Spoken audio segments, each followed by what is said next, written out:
வணக்கம். இன்றைய அரசியல் ஆடுகளத்திற்கு உங்கள் அனைவரையும் அன்புடன் வரவேற்கிறோம்.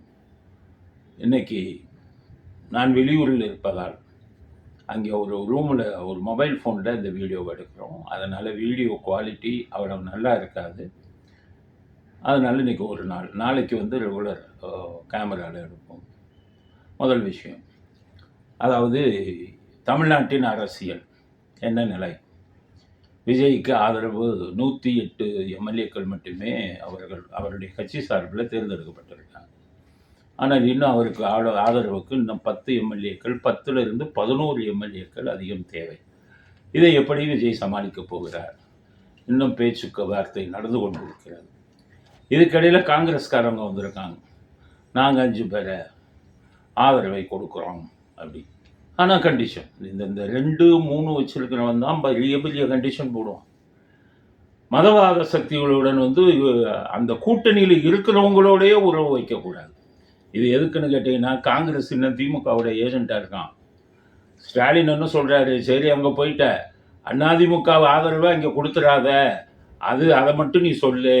அதிமுக ஆதரவு கொடுத்தா 47 எம்எல்ஏக்கள், 47 எம்எல்ஏக்கள் விஜய்க்கு இருந்தால் அந்த 5 வருஷம் இருந்துருவாங்க, நடுவில் கவுத்த முடியாது. அதனால் நீ போய் சேர்ந்துட்ட, இதை மட்டும் சொல்லு.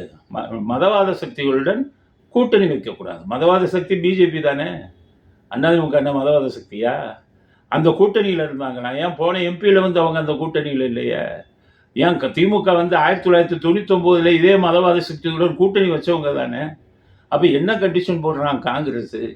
தனியானா 1%, 2% வாங்க முடியாதவன் இந்த காங்கிரஸ் தமிழ்நாட்டில் 5 வச்சுக்கிட்டு இந்த கண்டிஷன் போடுறாங்க.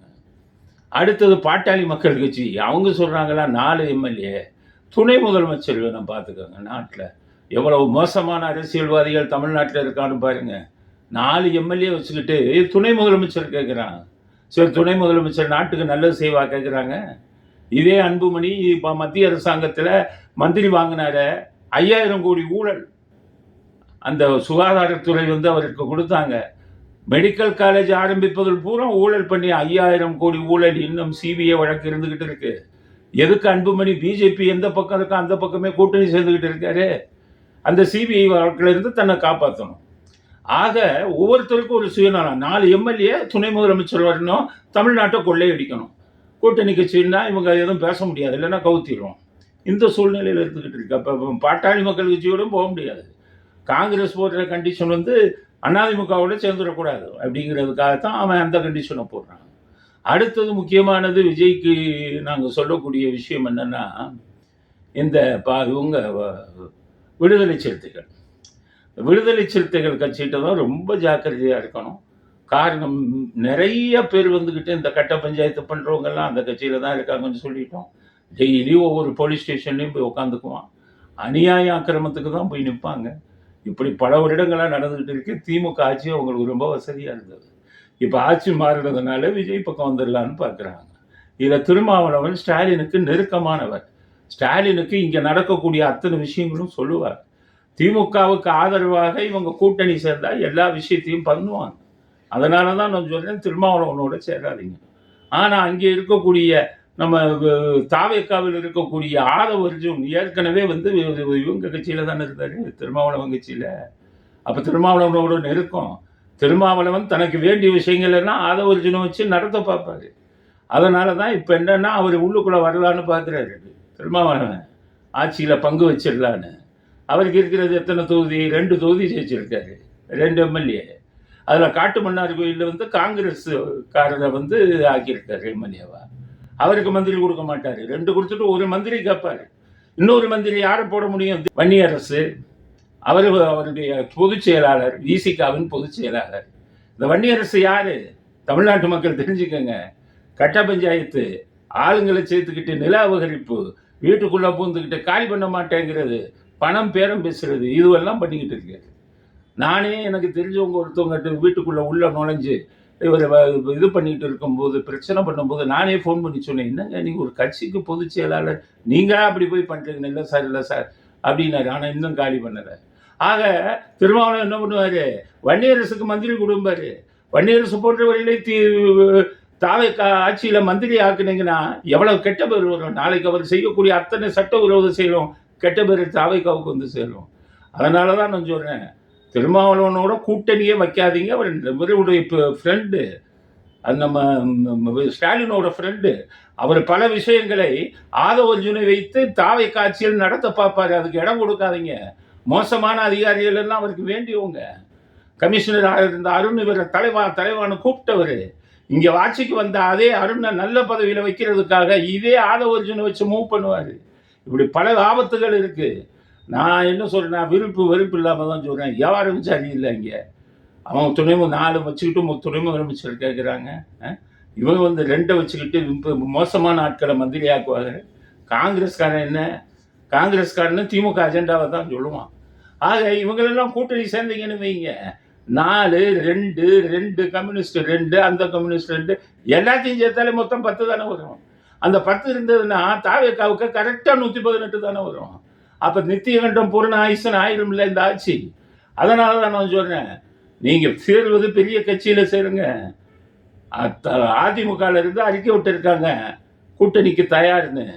அதிமுக போன்ற பெரிய கட்சி 47 எம்எல்ஏக்கள் இருக்கிற கட்சியோட சேர்ந்தீங்கன்னா 5 வருஷத்துக்கு உங்களுக்கு ஆட்சி நிறையா இருக்கும். நான் அதிமுகவுக்கு ஆதரவாக பேசுறதுக்காக சொல்லலை. ஆதரவு கொடுத்தாங்கன்னா 5 வருஷம் நிற்கும். இந்த சின்ன சின்ன சில்லறைகளை சேர்த்தால் உங்களுக்கு அந்த 118 119 தான் நிற்கும். இவங்க உங்களுக்கு வந்து இது பண்ண ஆரம்பிச்சிருவாங்க, கண்டிஷன் போட ஆரம்பிச்சிருவாங்க. யாரும் யோகியர்கள் இல்லை. குட்டி கட்சிகளில் யாரும் யோகியர்கள் இல்லை. பிரேமலதாவை நீங்கள் சேர்க்க முடியாது. அவங்க கேட்குற கண்டிஷனே வேறு மாதிரி இருக்கும். வைகோவை சேர்க்க முடியாது. இவங்கெல்லாம் திமுகவின் ஆதரவாளர்கள். அதனால் அப்படி சேர்த்தாங்க. அவங்கெல்லாம் 2-1 தான். அதனால் தாவேக்கா நல்லா சிந்திங்க. ஒரே ஒரு ஆளை வச்சுக்கிட்டிங்கன்னா உங்களுக்கு பிரச்சனை வராது, ஆட்சி கழுவும் அப்படிங்கிற பயம் இருக்காது. நீங்கள் பல கண்டிஷன்களை போட்டு பண்ணிடலாம். அதனால தான் நான் அதிமுகவை சேர்ந்தவர்களிடம் பேசியிருக்கேன். நேராக நீங்கள் தாவேக்காவோட சேர்ந்துருக்க எந்த கண்டிஷனும் போடாதீங்க. தமிழ்நாட்டை மனசில் வச்சு திமுகங்கிற தீய சக்தியை ஒழிக்கிறதுக்கு நீங்கள் வந்து உதவி செய்யணும். கண்டிஷனே போடாதீங்க. முடிஞ்சால் மந்திரி பதவி கூட கேட்காதீங்க. அவங்களுக்கு ஆதரவு கொடுங்கன்னு சொல்லியிருக்கோம். அதனால் கூட்டணி பிரச்சனைகள் இந்த அளவு போயிட்டு இருக்கிறதுனாலையும், எதிர்கட்சிகளில் இருக்கிறவங்கலாம் 2 1 3 4ன்னு இருக்கிறதுனாலையும், அவங்கள நீங்கள் கூட்டணியில் சேர்த்தீங்கன்னா, ஆட்சியில் சேர்த்தீங்கன்னா 118 119 தான் வந்து நிற்கும். அப்படிங்கிறதுனாலையும் ஒரு பெரிய கட்சியோடு சேர்ந்து நிரந்தரமான நல்லாட்சியை கொடுங்க. ஊழலற்ற ஆட்சியை எதிர்பார்க்கிறார்கள் விஜய்கிட்ட. இவ்வளோ மக்கள் ஓட்டு போட்டிருக்காங்கன்னா, நீங்கள் ஊழலற்ற ஆட்சிக்கு பண்ணணும்னா இந்த பணம் கேட்குற எதிர்கட்சியெல்லாம் சேர்த்தீங்கன்னா உங்களுடைய கனவு நிறைவேறாது. அதனால் கூட்டணியை பற்றி தீவிரமாக சிந்தித்து நிரந்தரமான ஆட்சி அமைவதற்கு என்ன வாய்ப்பு இருக்கிறதோ அப்படிப்பட்ட கட்சிகளுடன் கூட்டணி சேருங்கள் அப்படிங்கிறது நம்முடைய முதல் கட்ட கருத்து. அடுத்தது கவர்னர். இந்த கவர்னர் என்ன பண்ணியிருக்காரு, நம்ம தாவேக்காலிருந்து கவர்னருக்கு கடிதம் அனுப்பியிருக்காங்க இமெயிலில். அதில் வந்து நாங்கள் 35% ஓட்டு வாங்கியிருக்கோம், எங்களை வந்து ஆட்சி அமைய கூப்பிடுங்கன்னு சொல்லியிருக்கோம். அதுக்கு கவர்னர் என்ன பதில் சொல்லியிருக்காருன்னா, இல்லை 118 சீட்டு இருக்கணும், அந்த சீட்டு அந்த 118 எம்எல்ஏக்கள் உங்கள் பக்கம் இருக்காங்களாங்கிற ஆதாரத்தை என்கிட்ட கொடுங்க, அப்போ தான் கூப்பிடுவேன் அப்படின்னு பதில் சொல்லியிருக்காரு. நான் என்ன சொல்கிறேன், இந்த கவர்னர்லாம் யார் அரசியல் சட்டத்தை படிச்சுட்டு வரா? கவர்னருக்கு அரசியல் சட்டம் புரியலைன்னா என்ன அர்த்தம்? 118ங்கிறது இலக்கு. 118 இருந்தால் கவர்னர் உடனே கூப்பிட்டுடலாம். 118க்கு கம்மியாக இருந்தால் கூப்பிட மாட்டேன்னு கவர்னர் சொல்ல முடியாது. அரசியல் சட்டத்தில் என்ன இருக்குது? 118க்கு அப்புறம் என்ன கண்டிஷன் இருக்குது? சிங்கிள் லார்ஜஸ்ட் பார்ட்டி, மிக அதிகமான எம்எல்ஏக்களை ஜெயித்த பார்ட்டி தான் சிங்கிள் லார்ஜஸ்ட் பார்ட்டி. அவன் 100 இருப்பான், 95 இருப்பான். ஆனால் மெஜாரிட்டி முழுவதுமாக இல்லாத நிலையில் கவர்னர் அதிக தொகுதிகளை வென்ற அதிக எம்எல்ஏக்களை கொண்ட அந்த பார்ட்டிகிட்ட தான் முதல்ல கூப்பிடணும். கூப்பிட்டு என்ன சொல்லணும், நீங்கள் தான் அதிக எண்ணிக்கை கொண்ட பார்ட்டி, உங்களுக்கு வந்து ஆட்சி அமைக்குவதற்கு நான் வாய்ப்பு கொடுக்குறேன். 2 வாரத்திலேயோ 3 வாரத்திலேயோ நீங்கள் சட்டசபையில் மெஜாரிட்டியை நிரூபிக்கணும். இதுதான் கவர்னர் சொல்லணும். கவர்னர் இதை விட்டுட்டு 118 118ன்னா இதை படிங்க. வாஜ்பாய் முத ஆட்சி அமைச்சார், மெஜாரிட்டி இல்லை 90களில். 97, 98 அந்த இதுகளில் வாஜ்பாய் ஆட்சி அமைச்சார். 98ன்னு நினைக்கிறேன். அப்போ வந்து வாஜ்பாய்க்கு மெஜாரிட்டி இல்லை. ஆனால் வாஜ்பாய் கூப்பிட்டாரு ஜனாதிபதி. ஏன் கூப்பிட்டாரு? அதிக எண்ணிக்கையில் வென்ற பார்ட்டின்னு தான் கூப்பிட்டாரு. அதனால் அதிக எண்ணிக்கை இருக்கிற பார்ட்டியை தான் பார்லிமெண்ட்ரி சிஸ்டத்தில் நம்ம வந்து கூப்பிடணும். கவர்னர் வந்து அவங்கள தான் கூப்பிடணும். ஒருவேளை அதிக எண்ணிக்கை இருக்கிற பார்ட்டி வந்து மெஜாரிட்டியை நிரூபிக்க தவறிவிட்டால் அதற்கடுத்த எண்ணிக்கை இருக்கிற பார்ட்டியை கூப்பிடணும். இதுதான் சட்டம். அதனால் அவர் கவர்னர் 118 இல்லை 118 இல்லைன்னு சொல்லிக்கிட்டு இருக்கக்கூடாது. 118 இல்லைன்னா அதுக்கு கீழே அதிக எண்ணிக்கை இருக்கக்கூடிய தாவேக்காவை தான் கவர்னர் ஆட்சி அமைக்க அழைக்க வேண்டும். அவர்களுக்கு இது வந்து ஆட்சி அமைக்க உரிமை கொடுக்கணும். ரெண்டாவது, விஜய்க்கு என்ன சொல்கிறேன்னா, நீங்கள் நேரடியாக சென்று கவர்னரை பார்த்து கடிதத்தை கொடுங்க. அதனால் கொடுத்துட்டு ஒரு 2 வாரம் கேளுங்க, டைம் 3 வாரம் கேளுங்க, சட்டசபையில் நிரூபிக்கிறேன்னு சொல்லுங்கள். பெரிய கட்சியோட கூட்டணி சேர்ந்துருங்க, நிரந்தர தீர்வு. சின்ன கட்சியில் தான் சேராதீங்க. பாட்டாளி மக்கள் கட்சி இவங்ககிட்டெல்லாம் சேராதீங்க. முக்கியமாக திருமாவளவன், இந்த இவங்க பிரேமலதா ஒன்று வச்சுருக்காங்க, 1000 கண்டிஷன் போடுவாங்க. இந்த மாதிரி இது கொள்கை இல்லாத கட்சியுடன் கூட்டணியை அமைக்காதீர்கள். அது நிரந்தர தீர்வாக இருக்காது. நித்திய கண்டம் பூரண ஆயுசாக எப்போதும் பயந்து கொண்டே ஆட்சி செய்ய வேண்டியது இருக்கும். அப்படிங்கிறத கூட்டணி விஷயத்தில் தாவேக்காக்கு நம்முடைய அறிவுரையாக பதிவு செய்ய. அடுத்தது, ஸ்டாலின் நன்றி தெரிவிக்கிறேன்னு சொல்லி அந்த குளத்தூருக்கு போயிருக்கார். எல்லா இவங்க ஆளுங்களையா கூட்டிகிட்டு வந்து அழுக விட்டுருக்காரு. யாருப்பா அழுவா? ஸ்டாலினுக்கு எல்லாம் அழுகிறாங்களாம். ஸ்டாலின் அப்படியே நன்றி தெரிவிக்கிறாராம், கும்புறாராம். அந்த வீடியோவை பாருங்க. வெற்றி வாய்ப்பை இழந்திருக்கக்கூடிய இந்த வீடியோவில் இருக்கிற மிகப்பெரிய இன்னொரு குடும்பம் என்னன்னா, சேகர்பாபு தேம்பி எழுகிறார். ஏன் சேகர்பாபு எழுகிறாருன்னா, நீங்கள் தோக்குறதுக்கு நான் காரணமாயிட்டேனே. நீங்கள் ஸ்டாலின் தோக்குறதுக்கு சேகர்பாபு காரணம் இல்லை, மக்கள் வந்து காரணம். ஒட்டுமொத்த மக்கள் அவர் புறக்கணிச்சிருக்காங்க. குளத்தூரில் மட்டுமா ஜெயிச்சாங்க? குளத்தூரில் மட்டுமா தோத்தாங்க? தமிழ்நாடு பூரா தோத்துருக்காங்க, மண்ணை கவி இருக்காங்க. இதுவும் இந்த 3000 4000 கொடுக்கலன்னா 10 சீட்டு 15 சீட்டு தான் வந்திருப்பாங்க. இவ்வளவு நாட்களாக ஆட்சியில் நடந்த கொடுமை அது. சேகர்பாபு அழுகிறார. ஸ்டாலின் அவர் ஆட்சியில் எத்தனை பேர் அழுக வச்சாரு? சுகாதார பணியாளர்கள் அவங்க இருக்காங்களே, எல்லாம் வந்து இதில் இருந்தாங்க. தூய்மை பணியாளர்களை வந்து எவ்வளோ பேர் போராட்டம் நடத்தினாங்க. தூக்கி போட்டு அவங்கள லாரியிலலாம் ஏற்றி போலீஸை வச்சு அராஜகம் பண்ணி அரெஸ்ட் பண்ணி கொண்டு போனாங்களே. அப்போ எத்தனை தூய்மை பணியாளர்கள் கண்ணீர் விட்டாங்க? இந்த வீடியோவை பாருங்கள். அப்போ அவங்க பாவெல்லாம் எப்படி போகும்? எங்களை மாதிரியால் ஒன்றும் தப்பு செய்யாதவனுங்கள்லாம் போட்டுங்களே சிறையில், நாங்கள் எவ்வளோ கண்ணீர் விடிச்சிருப்போம். அந்த கண்ணீருக்கு நீங்கள் பதில் சொல்லணும்ல. எங்கள் குடும்பத்தார், எங்கள் நண்பர்கள், தெரிஞ்சவங்க இவங்கெல்லாம் எவ்வளோ கண்ணீர் விடிச்சிருப்பாங்க. அதெல்லாம் யோசிச்சு பார்த்தீங்களா? நீங்கள் கண்ணீர் சேகர்பாபு பண்ணுறாருன்னா செஞ்ச பாவம். கொஞ்சம் நெஞ்ச பெரியா கண்ணீர் வச்சு வெடிக்க வச்சீங்க. டாஸ்மாகை திறந்து விட்டு எத்தனை குடும்ப தாய்மார்களை கண்ணீர் வெடிக்க வச்சுருக்கீங்க. அவ்வளவும் நீங்கள் செய்தது எத்தனை மனசாட்சிக்கு இதானது தானே, எதிரானது தானே.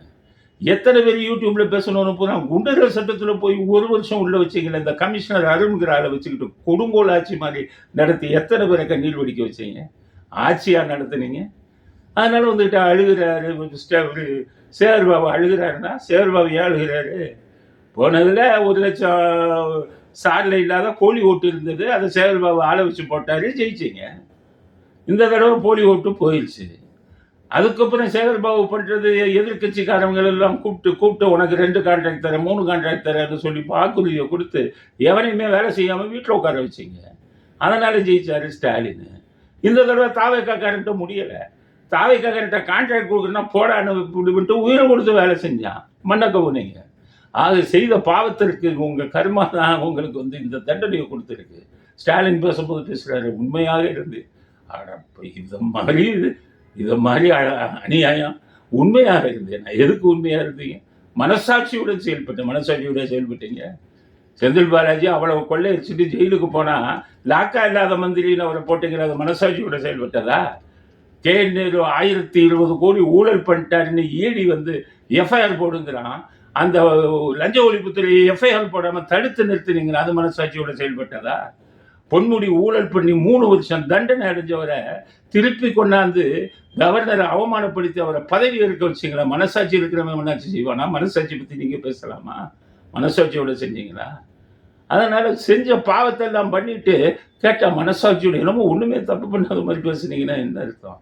அதனால் ஸ்டாலினுக்கு சொல்கிறேன், கடவுள் கொடுத்த தண்டனை. இனி ஒரு நாளும் உங்களை கடவுள் பதவியில் வைக்க மாட்டான். எனக்கு தெரியும் பல ரகசியங்கள். காவல்துறையில் இருக்கும்போது நீங்கள் பண்ணின விஷயங்கள்லாம் அதுக்கு நான் பல தடவை யோசிச்சிருக்கேன். இத்தனை விஷயங்களை செய்தவருக்கு கடவுள் இவ்வளவு பெரிய இதை கொடுத்துருக்கான பதவியேன்னு. அதுக்கான தண்டனை கிடைக்காம போச்சேன்னு நினச்சேன். இன்னைக்கு தான் கிடைச்சிருக்கு. இது சாதாரண தண்டனை. இதை விட நீங்கள் செய்த பாவத்திற்கு மோசமான தண்டனைகள் இன்னும் காத்து கொண்டு இருக்கு அப்படிங்கிறத தமிழ்நாட்டு மக்கள் புரிஞ்சுக்கணும். அழுகிறத வச்சு ஏமாத்துறாங்கன்னு ஏமாற்றுவாங்க அவங்க. இவர்கள் திருந்தவே மாட்டார்கள். இன்னமும் பந்தாவை விடலையே. அவர் வீட்டிலேருந்து போகும்போது எத்தனை காரு, எனக்கு கார் இல்லைங்கிறாரு. எப்படி இப்படி காரில் வர்றாரு? இன்னும் ஆட்கள் எல்லாம் சுற்றி எப்படி வச்சுருக்காரு? எவ்வளவு செலவாகும்? எல்லாத்துக்கும் எங்கேருந்து பணம் வந்தது? இன்னும் திருந்தலையே, எளிமைக்கு வரலையே. இன்னும் பந்தாதான். அதனால் இத்துடன் உங்கள் சகாப்தம் முடிந்து விட்டதோ. நீ சேகர்பாபு எழுதாலும் சரி, நீங்கள் எழுதாலும் சரி, இனி எதுவும் நடக்காது. இப்போ வாட்ஸ்அப்பில் ஒரு இது போட்டிருக்காங்க. என்ன போட்டிருக்காங்கன்னா, ஒரு குரூப் போட்டிருக்காங்க. உதயச்சந்திரன், உதயசூரியனுக்கு வேட்டு வைத்த உதயச்சந்திரன் ஒன்று வாட்ஸ்அப்பில் ட்ரெண்டிங் ஆகிருக்கு. என்ன என்னமோ உதயச்சந்திரனுங்கிறாங்களே அப்படின்னு ரொம்ப பேருக்கு புரியாது. யார் இந்த உதயச்சந்திரன் அப்படின்னு கேட்பீங்க. அதுக்கு நான் சொல்கிறேன், உதயசூரியனை ஒழித்து கட்டிய உதயச்சந்திரன். உதயச்சந்திரன்கிற ஒரு ஐஏஎஸ் ஆஃபீஸர். இவர் ஸ்டாலினுக்கு செயலாளராக இருந்தார். அதனால் ஸ்டாலின் முக்கியமான பதவிகளில் அவருக்கு அதிகாரம் கொடுத்து வச்சார். இப்போ அரசாங்க ஊழியர்கள் ஸ்ட்ரைக் பண்ணாங்க, வேலை நிறுத்தம். அதில் பூரா அந்த அரசு ஊழியர்களுக்கு எதிராக உதயச்சந்திரன் பண்ணாருன்னு சொல்லி எல்லாருமே அந்த வாட்ஸ்அப்பில் போட்டிருக்காங்க. ஆனால் அந்த உதயசூரியன் பண்ணின விஷயத்தை பல விஷயத்தை தெரியாதவங்க இருப்பீங்க. வெறும் அரசு ஊழியருக்கு மட்டும் கெடுதல் பண்ணலை. என்னென்ன இவர் ஒரு கோஷ்டி அமைச்சுக்கிட்டாரு.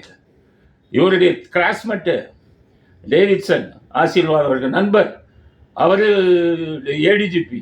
இவர் கிளாஸ்மேட்டுங்கிறதுக்காக அவருக்கு டிஜிபி கொண்டு வரணுமா? ஐஏஎஸ் உங்களுக்கெல்லாம் யார் எவ்வளவு அதிகாரம் கொடுத்தா? அரசாங்க ஊழியர் நீ. மக்கள் வரி பணத்தில் சம்பளம் வாங்குற ஒரு சாதாரண ஊழியர். உனக்கு எல்லாம் என்ன இவ்வளவு அதிகாரம்? நீ நினைச்சாலும் ஒரு டிஜிபியா வச்சிருவியா நீ தமிழ்நாட்டில்? அதை வச்சுக்கிட்டு இவருக்கு வேண்டிய வரான். அதனால இதுக்கு முன்னாடி இருந்த அத்தனை சீனியர்களுக்கு கெடுதல் பண்ணி அவங்கள கண்ணீரை வரவழைச்சு எவ்வளவு கொடுமை பண்ணாலும் தெரியுமா அந்த உதயச்சந்திரன்? பாவம், பணியில் மூத்தவங்க எத்தனை பேர்? இன்னைக்கு இருக்கிற சந்தீப் ராத்தோர் பெரிய பணியில் மூத்தவர். அதற்கப்புறம் ஒரு பெண் அதிகாரி, அவர் தான் நம்பர் 1. அதற்கப்புறம் எல்லாத்தையுமே மடக்கி இந்த உதயச்சந்திரன், இந்த அருண், இவங்கெல்லாம் ஒரு கோஷ்டியா வச்சுக்கிட்டு அவர்கள் மற்றவங்களுக்கெல்லாம் ப்ரமோஷன் வர விடாமல் ஒரு ராஜ்யமன் பண்ணிக்கிட்டு இருந்தாங்க. அந்த மற்றவங்க வயிற்று சிலை இன்னைக்கு இனி இந்த உதயச்சந்திரன் போனலாம் வாலண்டியர் ரிட்டர்மெண்ட் கொடுத்துட்டு வெளியில் ஓடிடுங்க. நீங்கள் பண்ணி வச்சிருக்கிற ஊழல் நீங்கள் பண்ணி வச்சிருக்கிற மற்றவங்களுக்கு கொடுத்துருக்கிற சலுகைகள் எல்லாத்தையும் தோண்டி எடுத்தீங்கன்னா ஜெயிலுக்கு தான் போகணும். நீங்கள் அதைத்தான் இப்போ போட்டிருக்காங்க வாட்ஸ்அப் ட்ரெண்டில். உதயசூரியனை ஒழித்த உதயச்சந்திரன் போட்டு. ஐஏஎஸ் ஆஃபீஸர் உங்களுக்கெல்லாம் எதுக்கு பாலிடிக்ஸு? நீ கை நீட்டி சம்பளம் வாங்குற வேலைக்காரன், அரசாங்க வேலைக்காரன். உனக்கெல்லாம் என்ன பாலிடிக்ஸு? நீ என்ன மக்களால் தேர்ந்தெடுக்கப்பட்டவங்களா? நீங்கள் முதலமைச்சரா? ஒன்றுமே தெரியாத ஒரு முதலமைச்சர் இருந்தார், பொம்மையாக இருந்தார், கோமாளி முதலமைச்சர் இருந்தார். அப்படி இருந்தால் அதை பயன்படுத்திக்கிட்டு என்னென்ன நடத்துனீங்க? அவர் கமிஷனர் அருண் மேலே கோடிக்கணக்கான ரூபாய் கொள்ளையடித்திருக்கிறார் அப்படின்னு சொல்லி அவ்வளோ பேரும் அவங்க இதை சொல்கிறாங்க. அவருக்கு அவ்வளவு சொத்துக்கள் இருக்கிறதுன்னு சொன்னாங்க. அந்த ஃபைல்கள் எல்லாம் அந்த முருகானந்தம்ங்கிற தலைமைச் செயலாளர் ஆக்ஷனே எடுக்காமல், நடவடிக்கை எடுக்காமல் ஒழிச்சு வச்சிருந்தார். ஒரு அதிகாரி, ஐபிஎஸ் அதிகாரி கோடிக்கணக்கில் கொள்ளையடிக்கலாமா? நூற்றுக்கணக்கான கோடி. என்ன அரசியல்வாதி தான் கொள்ளையடிக்கிறான்னா? படித்த ஐஏஎஸ் ஆஃபீஸருங்கன்னு, ஐபிஎஸ் ஆஃபீஸருங்கன்னு இவ்வளோ மாதிரி கொள்ளையடிச்சுக்கிட்டு இருப்பீங்க. உங்களை ஒரு ஒன்றும் இல்லாத முதலமைச்சர், சிந்திக்க தெரியாத முதலமைச்சர், ஒன்றுமே படிக்காத முதலமைச்சர் இருக்காருங்கிறத காரணமாக வச்சு எவ்வளவு அநியாயக்கரம் பண்ணீங்க. நீங்கள்லாம் ஜெயிலுக்கு போகணும்ல, விடமாட்டோமே உங்களை. சட்ட ரீதியாக அவங்களை என்ன பண்ணணும், உங்கள் மேலே என்ன நடவடிக்கை எடுக்கணுங்கிறத சட்ட ரீதியாக பண்ணுவோம். இந்த சமுதாயத்துக்கு செய்யக்கூடிய ஒரு தொண்டு அது. உங்களெல்லாம் உள்ளதெல்லாம் தான் வருங்காலத்தில் வர ஐஏஎஸ் ஒழுங்காக இருப்பான். ஐபிஎஸ் எல்லாம் இப்படி கொண்டு இது பண்ணுவீங்களா? என்ன அக்கிரமம், என்ன இது? இன்னொரு ஐபிஎஸ் ரிட்டையர் ஆகி போயிட்டார். அவர் இப்போ வசனம் பேசிக்கிட்டு இருக்காரு. அந்த ஈசிஆர்னு ஒன்று உண்டு எங்கே சென்னையில். அங்கே பூரா பார்த்தீங்கன்னா ரெசார்ட் இருக்கும், தனி பங்களா இருக்கும். ஐஏஎஸ் ஐபிஎஸ் பணக்காரன் பிஸ்னஸ்மேன் அத்தனை பேரும் சனி ஞாயிறில் உட்காந்து தண்ணி அடிப்பாங்க. அந்த ஐபிஎஸ் இன்னைக்கு வேதாந்தம் பேசுகிற ரிட்டையர்டு ஐபிஎஸ் சனிக்கிழமான உட்காந்து நண்பர்களுடன் தண்ணி அடிச்சுட்டு போலீஸ்காரனுக்கு பூரா அந்த கிட்டக்கே வரக்கூடாதுன்னு ஆணை போடுவார். பிறகு அந்த இடத்துக்கே அவர் போஸ்டிங் வாங்கிட்டு போய் இவர்களுக்கு வேண்டியவர்களுக்கெல்லாம் ஃபோன் பண்ணி சொல்லிடுவார். ஈசிஆரில் அவனுக்கு ரூம் போடு, போலீஸ் அந்த ரூம் கிட்டே போடக்கூடாது. இப்படியெல்லாம் பண்ண ஆரம்பித்தாங்க ஐபிஎஸ்ஸில். ஐஏஎஸ் இதே மாதிரி வேலை. இவங்கெல்லாம் இப்படி பண்ணிட்டு அவங்க பாட்டுக்கு ஆட்சி இருக்குன்னு அட்டகாசம் பண்ணிட்டு போவாங்க. இருக்கு இன்னமே ஐஏஎஸ் ஐபிஎஸ்லாம் சொல்லிடுறான். வாழை சுருட்டிட்ட மக்களுடைய பணியை பாருங்க. மக்கள் வரி பணத்தில் சம்பளம் வாங்குற வேலைக்காரர்கள் நீங்கள் மனசாட்சிப்படி வேலை செய்யுங்க. அன்னைக்கு எம்ஜிஆர் என்ன எழுதினாரு? அன்னைக்கு இருந்த ஐஏஎஸ் எப்படியா இருந்தான்? எம்ஜிஆருக்கு பயில் போகும்போது என்ன எழுதினாரு?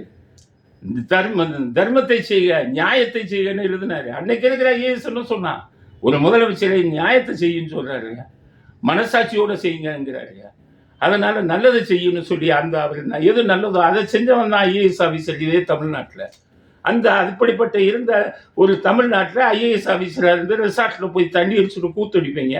நீங்கள்லாம் பெரிய டிஜிபி, பெரிய பதவி, எல்லாத்துக்கும் ஆதாரத்தை வச்சுருக்கவங்க பண்ணு நான் டூலியத்துக்கெல்லாம் காட்டிங்கன்னா நான் டிஜிபி, ரிட்டையர்டு டிஜிபின்னு இப்போ பெருமையாக பேசிக்கிட்டு இருக்காங்க. சர்வீஸில் இருந்துக்கிட்டு இப்படியெல்லாம் கூத்தடிப்பீங்களா? உங்களுக்கு வேண்டிய ஆளுக்கு ஒரு சலுகை, எல்லாம் ஜெயிலுக்கு வரிசை கட்டி போகிறீங்களா இல்லையான்னு பாருங்க. ஆக இதைத்தான் இன்னைக்கு பாவம் இளைஞர்கள் அனுப்பி இவங்க அரசு ஊழியர்கள் அனுப்பியிருக்கான். இவன் கொள்ளையடிப்பாங்க கோடிக்கணக்கில். ஆனால் அரசாங்க ஊழியனுக்கு சம்பள உயர்வு வந்தால் கெடுதல் பண்ணுவான். இப்போ அதனால தான் இத்தனை பேரும் அந்த உதயச்சந்திரனை குற்றம் சாட்டி இருக்கிறார்கள். இதுவோ இன்னொரு பெண் அதிகாரி இருக்கார். திமுக ஆட்சியில் ஆட்டம் போட்ட பெண் அதிகாரிகள் எல்லாம் இருக்காங்க. எல்லாரும் வரிசையாக ஜெயிலுக்கு போக தயாராக இருக்காங்க. அப்படிங்கிறது தான் உதயச்சந்திரன் போட்டதுனால தான் இவ்வளவு கதைகளையும் பேச வேண்டியது இருக்கிறது. இல்லைன்னா ஐஏஎஸ் ஐபிஎஸ் அவங்களுடைய ஊழலை பற்றி மணிக்கணக்காக என்னால் பேர் சொல்லி பேச முடியும். ஜெயலலிதா ஆட்சியில் எப்படி இருந்தாங்க ஐஏஎஸ் இவங்க? நான் தான் சொன்னேன், ஆச்சாரியன்னு ஒரு ஐஏஎஸ் இருந்தார். ஜெயலலிதா ஆட்சியில் தான் கார்பரேஷனுக்கு இருந்தார். மேலே இருக்கிற அரசியல்வாதி தப்பு செய்ய சொன்னான், முடியாதுன்னாரு.